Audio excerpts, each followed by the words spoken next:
Welcome to QTV media. దేవుడికి కూడా జ్వరం వస్తుందా? దేవుడికి కూడా జలుబు చేస్తుందా? దేవుడికి మందులు వేస్తారా?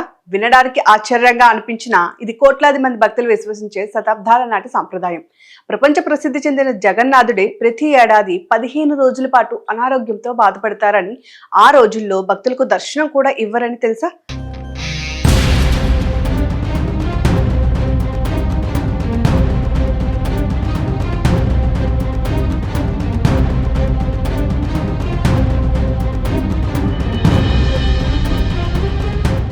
ఆ 15 రోజులు గర్భగుడి తలుపులు మూసివేస్తారు. రహస్య గదిలో ఉంచి ఆయుర్వేద వైద్యం అందిస్తారు. అసలు దేవుడికి జ్వరం ఎందుకు వస్తుంది? ఆ వైద్యం వెనుక ఉన్న రహస్యం ఏంటి? భక్తుడి కోసం భగవంతుడు స్వయంగా బాధను ఎందుకు భరించాల్సి వచ్చింది? Watch the story. ప్రపంచంలో ఎక్కడ చూసినా వర్షాకాలం వస్తే సీజనల్ వ్యాధులు విజృంభిస్తాయి. మనుషులు జలుబు జ్వరంతో బాధపడడం సహజమే. కానీ సృష్టిని శాసించే ఆ జగన్నాథ స్వామికి అదే జ్వరం వస్తుందని చెబితే నమ్మగలరా?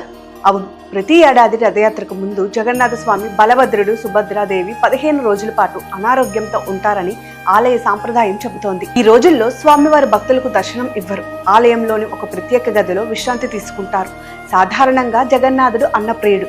ప్రతిరోజు ఎన్నో రకాల నైవేద్యాలు సమర్పిస్తారు. కానీ ఈ 15 రోజులు మాత్రం అన్నభోగం పూర్తిగా నిలిపివేస్తారు. పండ్లు, కాషాయాలు, ఔషధ మూలికలతో చేసిన ప్రత్యేక నైవేద్యమే సమర్పిస్తారు. అసలు ఈ జ్వరం ఎందుకు వస్తుంది? దానికి కారణం జ్యేష్ఠ పౌర్ణమి రోజు జరిగే మహాభిషేకం. ఏడాదిలో ఒక్కసారి మాత్రమే జగన్నాథ స్వామి మూల విరాట్లకు అభిషేకం నిర్వహిస్తారు. 108 పవిత్ర కలశాల జలాలు, పంచామృతాలు, సుగంధ ద్రవ్యాలతో గంటల తరబడి అభిషేకం చేస్తారు. రాతి విగ్రహాలు కాకుండా చెక్కతో తయారైన ఈ మూల విరాట్లు పూర్తిగా తడిసిపోతాయి. ఆ అభిషేకం వల్లే స్వామివారికి జలుబు జ్వరం వస్తుందని భక్తుల విశ్వాసం. అందుకే వెంటనే ప్రత్యేక గదికి తీసుకెళ్లి రహస్యంగా ఆయుర్వేద వైద్యం అందిస్తారు. ఈ సాంప్రదాయాన్ని అనసర అని పిలుస్తారు. ఇదంతా కేవలం పూరిలోనే కాదు, ఉత్తరాంధ్రలోని పార్వతీపురం మన్యం జిల్లా పాలకొండ జగన్నాథ ఆలయంలో కూడా యథాతథంగా కొనసాగుతుంది. 1650 సంవత్సరంలో నిర్మించిన ఈ ఆలయం పూరి ఆలయ శైలిని పోలి ఉంటుంది. ఇక్కడ కూడా ప్రతి ఏడాది ఇదే విధంగా స్వామివారికి అభిషేకం అనంతరం 15 రోజులు విశ్రాంతి ఆయుర్వేద వైద్యం నిర్వహిస్తారు. ఈ 15 రోజులు ప్రధాన అర్చకుడు తప్ప మరెవరికి స్వామివారి గదిలోకి ప్రవేశం ఉండదు. చికిత్స ఎలా జరుగుతుంది, ఏ ఔషధాలు వాడతారు అనేది కూడా బయటకు చెప్పరు. అయితే ఈ జ్వరం వెనుక హృదయాన్ని కదిలించే మరో పురాణ కథ కూడా ఉంది. మాధవదాసుడు అనే ఓ పరమ భక్తుడు తీవ్రమైన అనారోగ్యంతో బాధపడుతూ తన బాధను తొలగించాలని జగన్నాథుని ప్రార్థించారు. అయితే అతని పూర్వజన్మ కర్మల ప్రకారం ఇంకా 15 రోజులు ఆ బాధ అనుభవించాల్సి ఉంది. తన భక్తుని వేదనను చూడలేక ఆ చివరి 15 రోజుల అనారోగ్యాన్ని స్వయంగా జగన్నాథుడే స్వీకరించారని పురాణ కథనం చెబుతోంది. అందుకే ప్రతి ఏడాది స్వామివారు 15 రోజుల పాటు అనారోగ్యంతో ఉంటారని భక్తులు విశ్వసిస్తారు. 15 రోజుల తర్వాత అమావాస్య రోజున జగన్నాథుడు సంపూర్ణ ఆరోగ్యంతో బయటకు వస్తాడు. దీనినే నేత్రోత్సవం అంటారు.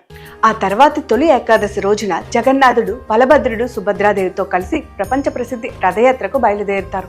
లక్షలాది మంది భక్తులు ఆ దివ్య దర్శనం కోసం ఎదురు చూస్తూ ఉంటారు. భక్తుడి బాధను తన బాధగా స్వీకరించే దైవం అనారోగ్యాన్ని కూడా ఆచారంగా మార్చిన ఆధ్యాత్మిక సాంప్రదాయం. అందుకే జగన్నాథుడి మహిమ, జగన్నాథుడే ప్రత్యేకం. పార్వతీపురం మన్యం జిల్లా పాలకొండ గ్రామంలో వేంచేసిన శ్రీ జగన్నాథ స్వామి దేవాలయం. ఆ దేవాలయ ప్రధాన అర్చకుడిని. నా పేరు విశ్వనాథ్ దాస్. స్వామికి జ్యేష్ఠాభిషేకం జ్యేష్ఠ పౌర్ణమి నాడు, అంటే జూన్ 29న స్వామివారికి జ్యేష్ఠాభిషేకం జరిగినది. జ్యేష్ఠాభిషేకం జరిగిన తర్వాత స్వామివారు ఒక్క గదిలోకి వెళ్ళిపోతారు. ఒక్క గది అంటే చీకటి గది అంటారు. ఒక్క గదిలోకి వెళ్ళిపోయిన తర్వాత ఆయనకి జ్వరం వచ్చింది. జ్వరం ఎందుకు వచ్చిందంటే, స్వామివారు దర్పిణికి ప్రతిరోజు ప్రతిబింబాలకే ప్రతిరోజు అభిషేకం. స్వామివారు సంవత్సరంలో జ్యేష్ఠ పౌర్ణమి నాడు మాత్రమే నేరుగా ఆయనకి అభిషేకం చేస్తాం. ఆ అభిషేకం చేయడం వల్ల స్వామివారికి అభిషేకం అంటే పంచామృతాలు, కొబ్బరి బొండాలు, కొబ్బరికాయలు, అలాగే పళ్ళరసాలు, అలాగే 108 కలశాలతో స్వామివారికి జలాభిషేకం చేస్తాం.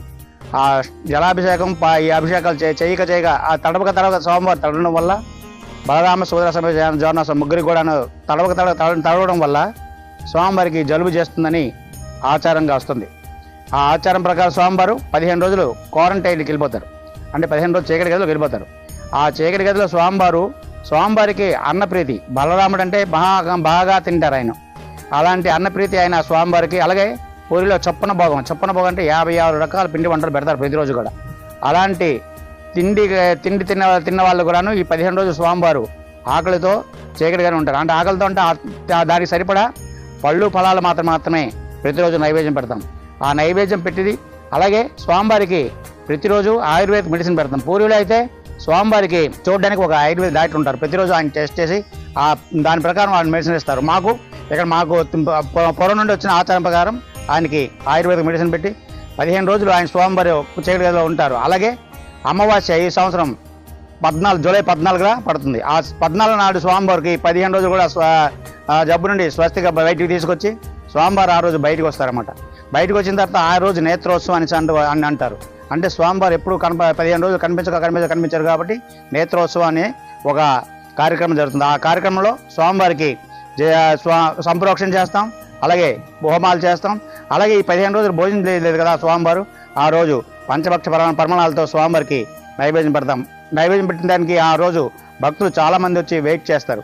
ఆ భక్తులు ఆ రోజు ఈ స్వామివారి ప్రసాదం తింటే ఆయురారోగ్యాలతో ఉండాలనే ఒక నమ్మకంతో స్వామివారు ఆ రోజు రాత్రి 9-10 అయినా కూడా ఆ స్వామివారి ప్రసాదం కోసం వెయిట్ చేసి ఆ రోజు అలాగే ఆ స్వామివారు ఈ భోగం అయిపోయిన తర్వాత స్వామివారికి రథం మీద చక్ర ప్రతిష్ఠ చేస్తాం. ఆ చక్ర ప్రతిష్ఠ చేసిన తర్వాత స్వామివారు 16వ తేదీన తొలి రథయాత్ర జరుగుతుంది. ఈ సంవత్సరం 16వ తేదీన తొలి దశమి రథయాత్ర సందర్భంగా ప్రధాన దేవాలయాన్ని పోహండిగా బయలుదేరి రథంపై అధిష్ఠించి గుండిచా మందిర్ చేరుకుంటారు.